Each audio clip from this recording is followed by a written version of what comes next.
All right, you sick fucks. Ready to dive into some hardcore hoops history? Hell yeah. Today we're going deep on the Golden State Warriors, and trust me, this shit's wilder than Draymond Green's temper. We're not just going to skim the surface here. No way. We're talking about everything. Lay it on me. The glory days, the fuck-ups, the whole damn circus. From Philly cheesesteaks to San Francisco fog, this team's seen it all. Oh, yeah. So grab your beers and strap in, because we're about to break this shit down. First off, let's rewind back to 1946 when the Warriors were born in Philly. Philly. Yeah. Okay. The Philadelphia Warriors, to be exact. I dig it. They were one of the original gangsters of the BAA, which later morphed into the NBA we know and love. So basically, these guys were balling before basketball even figured out what the hell it was. Damn right, and they weren't just some scrub team either. Oh, really? They won the very first BAA championship in '47, led by a dude named Joe Fulks. Interesting. This guy was dropping buckets like it was nothing. Scoring titles before points even mattered. Right. That's some OG shit right there. No doubt, and they didn't stop there. What else they got? They snagged another championship in '56 with a trio of absolute legends, Paul Arizin, Tom Gola, and Neil Johnston. Wow. These guys are all Hall of Famers for a reason. I bet. They were playing a different brand of basketball back then, all about finesse and fundamentals. So they were like the OG Big Three, but with actual skill. Exactly. They were dominating with smart plays, teamwork shit you don't see as much these days with all the flashy dunks and whatnot. Totally. And then, of course, came the big man himself, Wilt Chamberlain. Ah, Wilt the Stilt. Yep. This is where shit gets legendary, right? Yeah. Give me the lowdown on that infamous 100-point game. All right, so picture this 1962 Hershey, Pennsylvania. Hershey Bays. Like the chocolate? That's the one. Crazy. Wilt goes absolutely apeshit against the New York Knicks, drops a mind-blowing 100 points. Get the fuck out of here. To this day, no one's come close to breaking that record. 100 fucking points. Right. That's more than I score in a year, and I'm talking about video games. This dude was averaging over 40 points and 25 rebounds a game back then. Holy shit. The man was a walking, talking stat sheet, changing the game with his sheer size and athleticism. Okay, so the Warriors were killing it in Philly, racking up wins and making history. Yeah. But then they decide to pack their shit and move to San Francisco in '62. Yep. What the hell was that about? Well, the franchise decided to head west and become the San Francisco Warriors. Okay. It was a bold move, but they kept winning, even made it to the NBA Finals in '64. So they were already a big deal when they hit California. Sure. No wonder they've got such a diehard fan base. But things got a little rocky when they traded Wilt Chamberlain in '65. Wait, you're telling me they traded Wilt Chamberlain? Can you believe that shit? No way. They traded away a guy averaging 50 goddamn points a game. That's some serious bullshit. What were they thinking? I know, right? Trading away a legend like that. Money issues, ego, clashes the usual drama. Still, though. They got some decent players and a pile of cash in return. Yeah.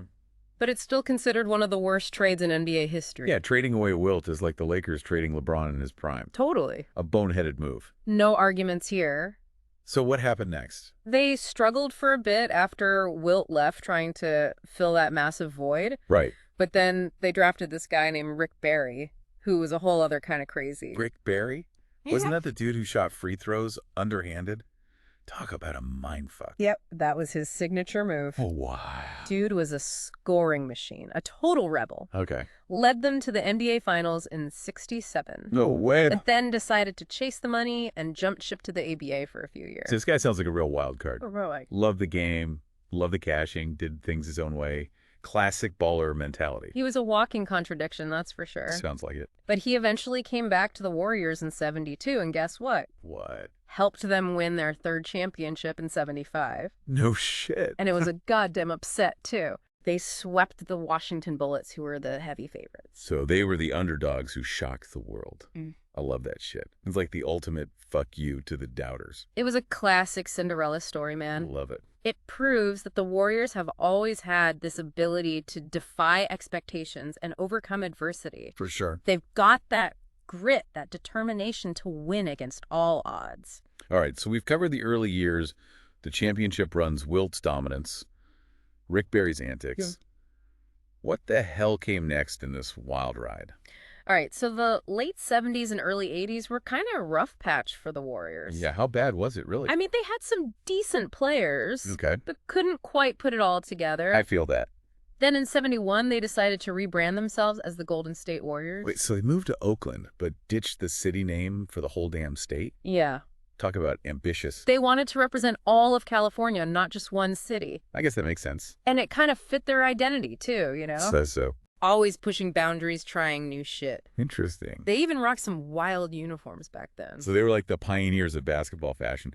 I bet those jerseys are worth a fortune now. Probably. But let's talk about the 80s. All right, hit me. They had a few bright spots, like drafting Chris Mullin in 85. Oh, yeah, I remember that guy. Dude became a Hall of Famer, known for his smooth-ass moves and deadly shooting. Yeah, that slick back hair, right? Like a basketball version of Gordon Gekko. Exactly. And then you had Run TMC in the late 80s. Run TMC? Yeah. What the hell is that? Tim Hardaway, Mitch Richmond, and Chris Mullin. 3 Ms. Interesting. These guys were a scoring machine, pushing the launching threes before it was cool. Run TMC. Sounds more like a hip-hop group than a basketball team. I know, right? But I bet they were fun as hell to watch. Oh, they were electrifying. Tell me more. Their style was innovative, fast-paced, and high-scoring. Sounds awesome. But they had their limitations, too, especially on defense. Lies. They flamed out pretty quickly, but left a lasting impact on the game. So they were like the prototype for the Splash Brothers, but without the championship rings. You could say that. Makes sense. They were ahead of their time, paving the way for a new era of basketball. So we've got Wilt, Rick Barry, Run TMC. Yeah. These guys were all larger-than-life personalities. For sure. It seems like the Warriors have always attracted these wild, talented motherfuckers. It's true. They've always been a team that draws attention both for their talent and their drama. That's for sure. It's part of what makes them so damn captivating. Okay, so what about the 90s? What about them? Did the good times keep rolling, or did they hit another rough patch? The 90s were a mixed bag, man. How so? Some playoff appearances, but also some major fuck-ups. Like what?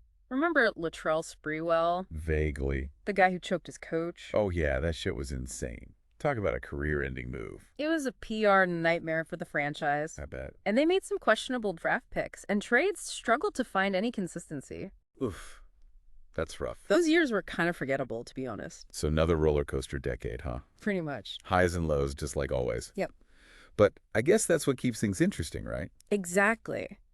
But even in those dark times, there were glimmers of hope. Really? Like what? They drafted this young point guard named Gilbert Arenas in 2001. Arenas. Wasn't he Agent Zero? Yeah. The dude with the insane scoring bursts? The one and only. Damn, I forgot he played for the Warriors. He became a star in Washington, but he actually showed his potential with the Warriors first. Oh, wow. They just couldn't afford to keep him, which was a huge loss. Damn, it's got a sting letting a future star walk away like that. Oh, no, right? Classic Warriors blunder. Yeah, it happens. Oh, so. But hey, that's the NBA for you. True. Always a gamble. All right, so we're entering the 21st century. Here we go. This is where shit gets really interesting, right? Oh, yeah. Buckle up because the 2000s are going to be a wild ride. I'm ready. We've got Cinderella stories, epic meltdowns, and the birth of a dynasty. Give me the highlights. What should we be looking out for? Well, for starters, we have the We Believe era, when Baron Davis led the 8th-seeded Warriors to a historic upset over the top-seeded Dallas Mavericks in 2007. Hold up. The 8th seed knocked out the goddamn top seed. It was pure madness. No shit. Oracle Arena was electric. Baron Davis was playing out of his mind, and the Warriors pulled off one of the biggest upsets in NBA playoff history. Wow. They lost in the next round, but that series ignited a fire in the franchise and its fans. Okay, I'm starting to see why Warriors fans are so damn passionate about this team. Yeah. They've got a history of defying the odds and pulling off the impossible. It's in their DNA, man. That's awesome. And the We Believe era was just a taste of what was to come. Oh, really? Because in 2009, they drafted this skinny kid from Davidson College. Wait, don't tell me. Steph Curry. Bingo. And everything changed after that. All right, this is where I need another beer. My brain is overloaded with all this Warriors history. Take your time. But I'm ready for more. Hit me with the Steph Curry era. Oh, you're going to love this. Yeah. Steph Curry didn't just change the Warriors, he changed the entire goddamn game of basketball. All right, let's dive into the Steph Curry era, the dynasty years, and all the craziness that comes with it. Sounds good. But first, let's take a piss break. I'll be right back. All right, motherfucker, I'm back, bladder empty, and ready for more Warriors insanity. Let's do it. We left off with the arrival of Steph Curry. the dude who changed the game forever. Where the hell do we go from here?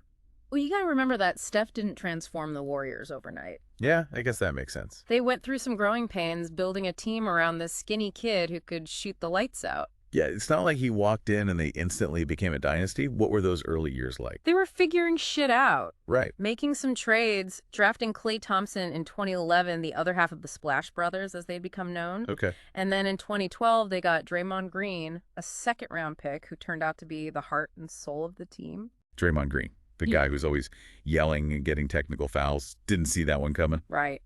Wild. He was a steal in the draft, diamond in the rough. Damn. And then in 2014, they brought in Steve Kerr as head coach, a guy who knew a thing or two about winning championships. Steve Kerr. Kerr. The dude who won all those rings with the Bulls. Talk about a goddamn power move. He changed the whole damn culture of the team, emphasizing ball movement, spacing, and of course three-point shooting. Sounds like a winning strategy. He basically built the perfect system for Steph and Klay to thrive in. So it was like the stars aligned, the right players, the right coach, the right system, all at the right time. It was a recipe for success. Hell yeah. And in 2015, they won their first championship in 40 years, beating LeBron James and the Cleveland Cavaliers. The dynasty was officially born. Damn, it must have been sweet for Warriors fans. Decades of waiting finally paid off. It was pure ecstasy, man.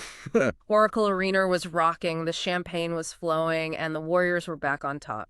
And then they did it again in 2017 and 2018, cementing their place as one of the greatest teams of all time. Back-to-back championships. Those were the glory days, man. Yeah. Nobody could touch them. They even broke the record for most wins in a regular season in 2016, going 73-9. That shit's insane. It was an unbelievable run. No doubt. Steph was breaking three-point records left and right. Klay was lighting it up from beyond the arc. And Draymond was anchoring the defense and doing a little bit of everything. They were the complete package, the ultimate basketball machine. So they had it all. Offense, defense, teamwork, star power. It's no wonder they were so dominant. And then in 2016, they added Kevin Durant to the mix. Wasn't that one of the most controversial moves in NBA history? Oh, yeah. People lost their fucking minds when KD joined the Warriors. Can you blame them? They were already a dynasty, and then they added one of the best players in the league. Talk about stacking the deck. I mean, I get why people were pissed off. It seemed unfair, like they were creating a super team that would destroy the league. But you know what? They won 2 more championships with KD, proving that they could integrate a superstar into their system without sacrificing their identity. So in a way, it validated their decision. For sure. They proved that they could win with KD, even if it ruffled some feathers. Exactly. KD was incredible during his time with the Warriors, winning 2 finals MVPs and solidifying his legacy as one of the all-time greats. But those years were also marked by drama and tension. Drama? Like what? Draymond Green's fiery personality clashed with KD's ego, and there was always this sense that it wouldn't last forever. And it didn't. Nope. In 2019, they made it to their 5th straight NBA Finals, but they lost to the Toronto Raptors. KD tore his Achilles in that series, Yeah. and Klay Thompson tore his ACL. It was the beginning of the end. It was a brutal way to end the dynasty run. And then KD decided to leave and sign with the Brooklyn Nets, leaving the Warriors to pick up the pieces. So the party was over. Back to reality, back to rebuilding. Yeah, it felt that way. And to top it off, they moved to a new arena in San Francisco, the Chase Center. A new era in a new city without their superstar. So the Warriors were facing a crossroads. Could they still win without KD? Could they rebuild their dynasty, or were their best days behind them? They had a rough couple of seasons battling injuries and trying to find their new identity. But then in 2022, they did the unthinkable. Will they pull off another championship? They won another championship, beating the Boston Celtics in the finals. I believe they won another championship. Yeah. Without KD. That's fucking incredible. It was a testament to Steph Curry's leadership, Draymond Green's resilience, and the organization's ability to develop young talent. They proved that they were more than just a super team. They were a team built on a culture of winning.